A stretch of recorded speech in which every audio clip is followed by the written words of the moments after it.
Ndabashuje n'abaye ikaze mwese tubana kuri Cedric Story TV mu biganiro bitandukanye tugenda tubategurira. Uyu munsi tuje mu nkuru y'urukundo, tukaba tugiye kubagezaho inkuru ya Christian na Claire.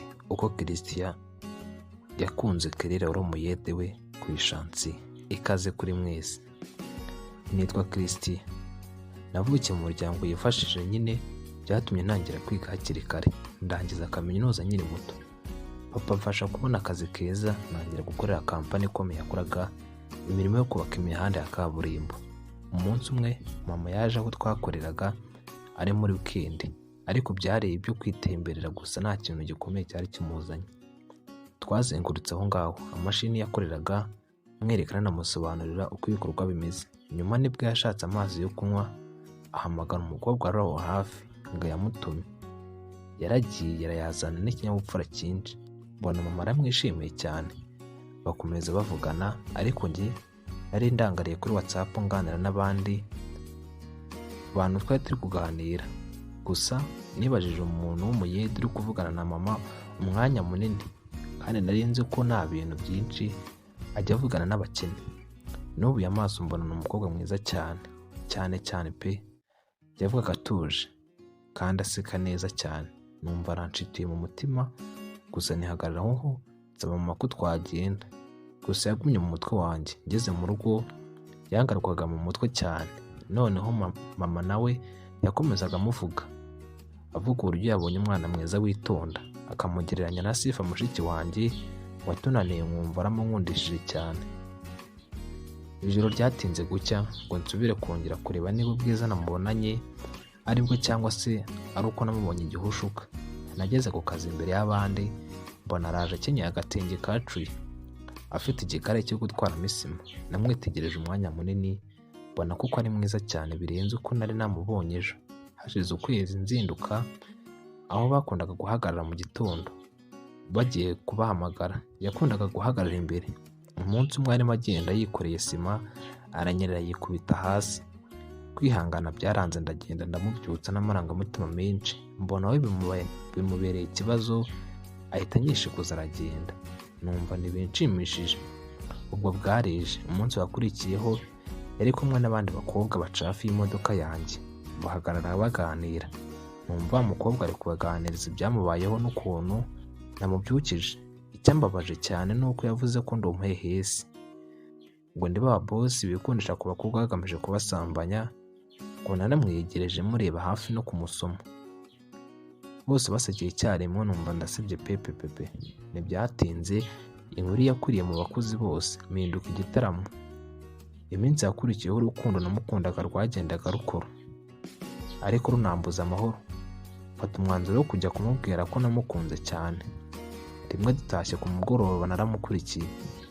Amaze gutandukana n'abakozi bagenzi be nibwo navugije ihone, arahindukira ndamurembuza. Asubira inyuma abonye ari njye, yahise asimbuka umugena. Sinamenya aho yanyuze kuko nagize n'amakenga ko yabavunitse. Jya munsi y'umuhanda sinamubona, ndataha. Iminsi yakurikiyeho nabonaga abona imodoka yanjye agahita yihisha. Shefu wabo yarabibonaga nawe akamureka kuko yari azi ko wenda naba narashatse kuryamana nawe. Uwo mukobwa yitwaga Claire, wenda akaba atabishaka, ariyo mpamvu atabashaka ko tuvugana. Nabonye bitazashoboka ko twahura, niga indi mitwe yo kuzamugeraho nihinduye undi wundi. Naratashye ndaryama, ntekereza icyo nakora ngo Claire mwigarurire, kuko numvaga ibyo napanga byose byari bumvune, kuko byari ubuzima namenyereye. Gusa nta kundi byari kugenda, kuko umuntu asiga ikimwirukansa ntiyasiga ikimwirukamo. Narabyutse nkora ibintu byose nari gukora ku munsi w'ejo. Birangije ndaryama. Mu gitondo nahamagaye bitaga Gapita bakoreshaga, mubwira ko agomba kwirukana abakozi bose yakoreshaga, kuko mission de control yabonye hari ibintu bangije ku bushake. Bibikoze gutyo bose barataha, na Claire abigenderamo. Ataha arira yikoreye amaboko kuko yumvaga bimugoye cyane. Niwe wahaheraga iwabo akabamenyera buri kimwe cyose, kuko se yari yaritabye Imana. Mama we bari baramugonze atabasha kugira icyo akora. Murumva ko ibintu byose rero ariwe byarebaga. Nk'umwana w'imfura uvukana n'abandi 7. niwe wari ufite inshingano zo kubitaho. Bwarije buracya mu gitondo cyakurikiyeho nahamagaye wa mugapita ngo abwire abakozi ko nababariye, ariko nabimuriye ahandi. Aho nari nabajyanye hari kure cyane. Nari mbizi neza ko uretse umuntu wifitiye ibibazo nka Claire nta wundi wari kwihanganira ngo azajye gukorerayo. Kubw'amahirwe rero byaramereye. Nazindutse saa 11 za mu gitondo mfata inzira mu modoka. Nibwo nabonye Claire mu nzira arimo yiruka ngo adakererwa akazi. Mu mutima numvise bimbabaje, ariko mfunga umwuka mucaho ndakomeza ndagenda. Ngeze ku kazi ntunganya ibyo nagombaga gukora. Ndangije mfata imodoka ndagenda nyiparika ahantu hari ofisi yacu. Ubone nambara sarubeti na bote nkubitamo n'ingofero, muresha ibishoboka byose ngo hatagira umbona. Ubundi nerekeza mu bandi bakozi bari baje kwaka akazi, harimo na Claire kuko twari bake rero twese twarakabonye. Njye kuko ndari nazanye igitiyo bangeze mu pondayi hamwe n'abandi basore, sima turayivanga. Nubwo bwari ubwa mbere ariko nashyiragamo ingufu nyinshi. Ubwo twarangizaga guponda twapakiraga abandi bayede ku bikarayi bakikorera bakajyana. Numvaga mfuye rero iyo Claire yajyaga ahandi atarenge umupakiriye. Kubw'amahirwe rero yaje aho narindi ndamupakirira nkamushyiriramo duke. Ibyo byatumaga nawe rero agaruka aho narindi, nanjye nkamuha ka bonasi ko kumukorera.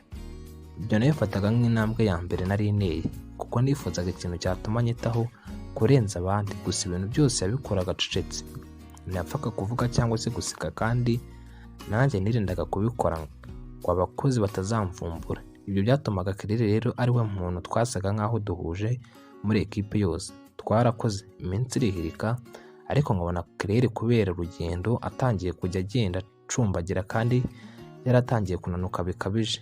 Bituma mbwira Sifa mushiki wanjye imipangu yose mfite kuri Claire. Yarasetse aranangaye cyane ngo ndashaka kubateza abatindi no guta icyubahiro cy'umuryango. Gusa yaratinze ntega amatwi, musaba ko yajya agenda agaha Claire lift akamugeza aho twakoreraga. Gusa musaba ko atazagira icyo amubwira, ahubwo ajya amubwira ko agiye ku kazi. Sifa arabyemeye rero, ariko anca amafaranga nemera kuyamuha buri munsi. Akabyuka agafata imodoka akagenda nk'ugiye ku kazi, akanyura kuri Claire nyine akamuha lift. Ubwo gahunda yari uko Sifa ari kuzajya abyuka agatwara Claire akamugeza hafi y'aho twakoreraga, akigarukira mu rugo, nimugoroba akongera akamutwara. Ariko Claire yumvaga ko ari umukobwa Imana yamuhaye ngo ajye amwihera lift. Kapita wacu ari we James twari twariganye muri high school. Peter we twari twariganye muri kaminuza. Bose bari inshuti zanjye, bari bazi gahunda zanjye. Iyo nabaga ngiye ku kazi kanjye rero gasanzwe, James yarambwiraga ati umva sha ngwino ngutume. Ubwo nkagenda nyine makora ibyanjye ntagire unyeka cyangwa se ngo hagire igipfa. Niyo nabaga ndi gukora mu kiyede, Peter yafataga imodoka yanjye akatunyuraho, abantu bakabona ko ari ngiye ugiye. Rimwe na rimwe rero bakamvuga nabi ngo ndiyemera n'ibindi bibi byinshi. Gusa sinacikaga intege kuko nabonaga ko iratangiye kujya mvugisha. Saa sita baduhaga imigati kuko abakozi babiri bagabanaga ipaki imwe. Ubwo Claire akaba ari we tugabana. Nkabona turahuza ku mutima, nkibwira ko umunsi umwe azankunda. Umunsi umwe Kapita James yagiye gukora raporo, tuba twiganirira bimwe bita kurya uburo. Claire natangiye mubeshyira rero ko iwacu ari abakene cyane, ku buryo ari nk'aho ari njye ubatunze. Amafaranga yose nkorera nta n'igiceri nkuramo ngo mbe nakwigurira akantu. Nawe ambwira ibye, yumva ko ari njye umuntu duhuje ubuzima muri iyi si. Wa mugani ngo ibisa birasabirana. Claire yakomeje kujya anyiyumvamo, anambwira utubazo twe. Rimwe na rimwe rero tukaganira bigiye kure. Umunsi umwe yaje ku kazi mbona yacitse intege. Muri pause namubajije icyo yabaye, ambwira ko mu rugo iwabo nta kigenda kuko mama we yari arembye, imiti yanywaga yari yashije kandi bimutera ubwoba ko yapfa. Namubajije ayigura, ambwira ko igura 25,000. Nta kindi namushubije, bwarakeye. Naje mu kazi mfite ihene nziza mbwira abandi bakozi twakoranaga ko nyigurisha, bampaye 28,000. Tugiye gutaha nibwo nahaye Claire 25 abanza kuyanga. Gusa yarishimye kuko yumvaga ko nayamuhaye kubw'ibindi birenze. Gusa yakundaga kumbwira ukuntu yanga cyane Christian ari we njyewe wa nyawe. Rimwe rero yaranyitegereje numva arambajije ati, ariko ubundi ko mbona usanga Christian? Yambajije impamvu nsanga Christian yibunze imitima ngo nshaka icyo mvuga. Ako kanya Peter yahise aza mu modoka yanjye ahamagara James. Kubw'amahirwe numva Claire avuze ati, dore cya gihehesi ngo ni Christian yagize kiza, turi no kukivuga n'ikizapfa vuba. Numvise bimbabaje ukuntu nzi nk'umuhehesi. Namubajije impamvu amwita umuhehesi, ahita asubiramo bimwe by'ukuntu yagiye akaza kumwegura n'ibindi byinshi bibi cyane. Numva ndababaye, gusa nanjye nahise mubwira ko mbona Christian yiyemera cyane. Gusa Claire yahise asaba ko twareka kumuvugaho atadutera umwaku. Twakoze umwanya muto, imvura birakuye, tujya kugama muri kantine yari aho hafi, ngura icyayi tuba tunywa ngo dushyuhe tunaganira. Claire yambajije icyo yazanyitura kuko numvaga ko ubufasha mu hatabona icyo anyitura. Yarampaye umwanya mwiza wo kumubwira ikindi ku mutima. Narabanje ndikoroza, ndeba ku ruhande hirya no hino, ubundi nihagararaho ndamubwira nti, Claire, nagukunze utaramenya, nagukunze ndi umukene. Wenda hari abasore bakire baba bagukunda, ariko yuko ku rukundo rw'ukuri nta giciro rugira, kuko ntawabona amafaranga agura umutima w'umuntu. Ariko ubabarira unyumve, ndagukunda cyane cyane. Kandi Claire aho kunsubiza yararize. Abandi bakozi barahurura baza kureba ibaye, ariko Claire yahise amubera ambwira ko nawe urukundo rwamuvunaga umutima kuko yankunze, atari uko namuhaye ubufasha. Numvishe umutima uruhutse, ariko abakozi twari kumwe bahise batangira kuduciraho imigani ngo agahinda karongoye indushyi, ngo nta rukundo rw'abayede, ngo urugo twazashinga ntaho rwazagera. Ariko nta kintu byari bitubwiye, kuko n'ingo z'abakire rimwe na rimwe zirarazishya, ndetse hari n'iziteho akabayanga zigashya ku manywa y'ihangu, bikarangira ba nyirazo bisenyeyeho nk'ihene. Iminsi yari 10, twaba tutakuze nkamusura, nawe akaza akansaba ko yazansura, ariko nkamubwira ko igihe nikigera nzamujyana nkamwereka abo mu muryango wacu. Rimwe byaramubazaga, ariko nkamuhobera nkamuhumuriza, nkamubwira ko hari imboni yamushimye ihora yifuza kuzamubona. Yarabaye mu kazana we, akambwira ko yumva ari inzozi wenda bitazabimamo. Iminsi yakomeje kugenda yicuma, urukundo ariko rukomeza gukura. Ariko ku rundi ruhande nibwo Claire yakomezaga kwanga umuntu witwa Christian. Gusa nibazaga icyo amora kandi nta kibi namukoreye. Ibyo byanshyiraga rero mu gihirahiro, nibaza ibyo nzakora ngo Claire ababarire Christian, aboneka atari umuntu mubi nk'uko abitekereza. Nungutse igitekerezo cyo kuba nafata abana bakoraga ikiyede bose nkabarihira ishuri ry'imyuga, urushije abandi amanota nkamwishyurira kaminuza. Ibyo byarabaye. Claire abo wa mbere ajya gukomeza kaminuza, abandi basigaye rero babashije kubona amanota meza mo gakeya, bajya kwiga imyuga bihitiyemo. Ibyo byatumye Claire atangira kubona ko ntandukanye n'uko yamfataga, ankuraho bya bintu by'ubwirasi n'ubuhehesi, kuko yari amaze kumenya ko hari abakobwa benshi banyirukagaho, ariko simbaho umwanya. Ariko nakomeje kujya nikorerana bwa buyede, kuko nifuzaga ko Claire azamenya ubundi yararangije kaminuza. Naba atarandetse nzamwibwira musabe ko twabana. Umukobwa w'Imana niyandetse rero, kuko yarankundaga cyane. Najyaga kumusura nikubitemo akagofero gashaje, agashati ka make n'ipantaro yo mu ikupe n'igikweto cyabaye nk'ifi. Ntiyatinyaga kunyereka abandi bakobwa, ukabona ko ankunda kundi. Claire yarajyabiye itonero rero, ahinduka izahabu, kuko namutangiraga amafaranga y'ishuri nkamuha n'ibindi byose azakenera. Ibyo byatumaga rero akoresha umusatsi, akagura imyenda myiza, amavuta meza, nyine aragenda arajya.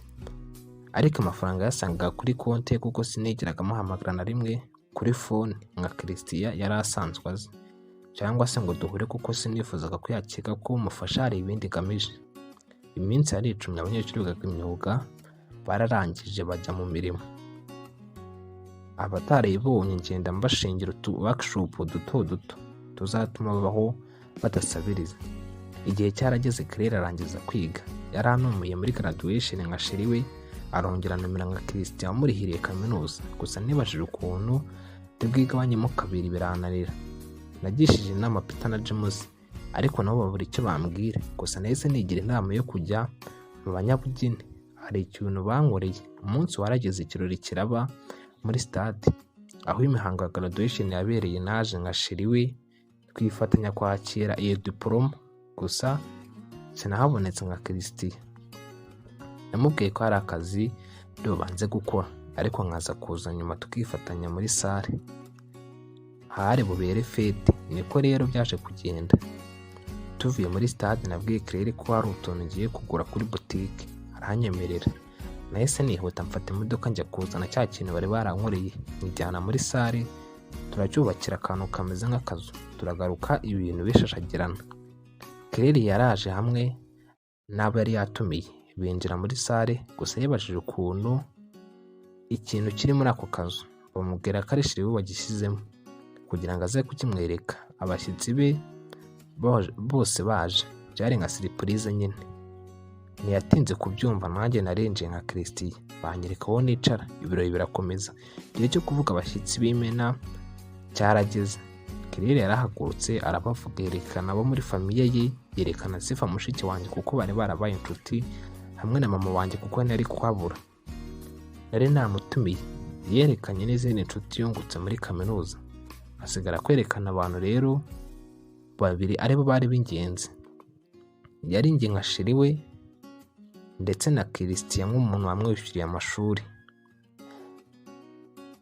Ubwo yasabye Christian ko yahaguruka akamushimira. Arahagurutse, numva abantu batangiye kuvuga bongorerana kuko ukuntu nari nambaye imyenda itandukanye n'iyo nari nambaye kuri stade, numvaga ntawe ari bunyike. Narahagurutse rero Claire avuga ko nitanze nkamwishyurira n'ibindi byinshi.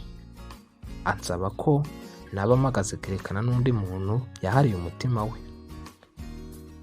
Yaramutatse rero amuvuga ubwiza, ubwitonzi n'ibindi byinshi. Afata igitambaro cyari gitwikiriye hamwe bari bamubwiye ko bashyizemo sheri we.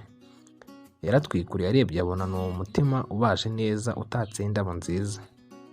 Akiri mu gihahiro nahise mfukama mbanza gusaba imbabazi, mubwira ko ibintu byose byagenze. Mubwira ko yakunze umutima wa Christian n'ubwo umubiri n'ibikorwa bye byangaga urunuka, ariko yari atandukanye n'uko yamufataga.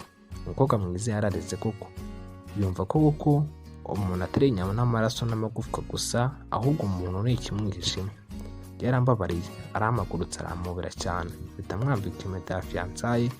Nyuma y'igihe gito namwambitse urudashira. Ntibyatinze yambyariye impanga, umuhungu n'umukobwa. Tubanye neza mu bibi n'ibyiza, duhora dusenyera umugozi umwe. Nshimira imboni ya mama yamboneye umufasha unkwiriye. Ndabashimiye cyane mwese tubanye muri na nkuru y'urukundo ya Christian na Claire. So in Cedric Story TV, kora subscribe nimba utareko tutumana umunsi ku wundi mu bikandi bitandukanye tugenda tubategurira mu nkuru z'urukundo zitandukanye ndetse n'ibindi byose tubategura bifasha kwiyungura ubumenyi ndetse no gukomeza kuryoherwa n'ubuzima. Ndabashimiye cyane mwese tubanye. Nimugire gukora subscribe, tuzahora mu biganiro bitandukanye by'ubutaha tugenda tubategurira. Turabashimiye.